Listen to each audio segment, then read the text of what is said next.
ধানের চারা, মরিচের ক্ষেত, সবজি, বেগুন, মরিচ সব শেষ হয়ে গেছে। ঝিঙ্গা, দুন্দুল এগুলো সবই শেষ। নাই কিছু আমাদের সরবরাহ হয়ে গেছে। আমরা অতিবৃষ্টির কারণে আমাদের এই অঞ্চলে এই বন্যার সৃষ্টি, মানে জলাবদ্ধতার সৃষ্টি। তার কারণে আমাদের যে কৃষকরা যে মরিচ বা বীজতলা সবজি করতে পুরাটাই মাঠ। এই জলাবদ্ধতার কারণে সরকারের কাছে আমাদের একটা আবেদন আছে, এই জলা কাইটে দেখ আর আমাদের কিছু ফিরাবার ধান দেখ, বীজ দেখ।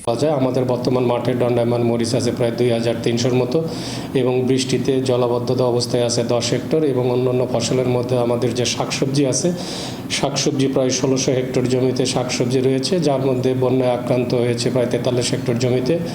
এবং বড় পামনের যে আমাদের বীজতলা এ পর্যন্ত অ্যাসিভ হয়েছে 200 হেক্টর, এবং 200 হেক্টরের মধ্যে প্রায় 65 হেক্টর জলাবদ্ধতায় আক্রান্ত হয়েছে, এবং আমরা এই রিপোর্টটি অলরেডি প্রেরণ করেছি। এবং আসলে ক্ষয়ক্ষতির যে পরিমাণটা, এটা বৃষ্টির পানি জমলেই সাথে সাথে করা যাবে না, এবং আমরা প্রায় 5 থেকে 7 দিন পরে মাঠের যে অবস্থা বুঝে আমরা হয়তো চূড়ান্ত একটা রিপোর্ট করব যে আমাদের সার্বিক যে ক্ষয়ক্ষতির পরিমাণটা কি। মিরকি, এই রসিন্দার কিছু এলাকা দিয়ে, সোলাকুণ্ড দিয়ে এই খালের জন্য সব মানুষের ক্ষতিগ্রস্ত হয়ে যায়। খালটা যদি সরকার ছাড়াই দিত তাহলে আমরা একটু বেঁচে যাইতাম। ধানের চারা, মরিচের ক্ষেত, সবজি, বেগুন, মরিচ সব শেষ হয়ে গেছে। ঝিঙ্গা, দুন্দুল এগুলো সবই শেষ। নাই কিছু আমাদের সরবরাহ হয়ে গেছে। আমরা অতিবৃষ্টির কারণে আমাদের এই অঞ্চলে এই বন্যার সৃষ্টি, মানে জলাবদ্ধতার সৃষ্টি। তার কারণে আমাদের যে কৃষকরা যে মরিচ বা বীজতলা সবজি করতে পুরাটাই মাঠ। এখন কৃষকরা আমরা এনজিওর কাছ থেকে লোন আই না, বিভিন্ন অঞ্চল থেকে আমরা লোন আই না, যে আমরা এই কৃষিকাজগুলো করি, আমাদের সবই শেষ।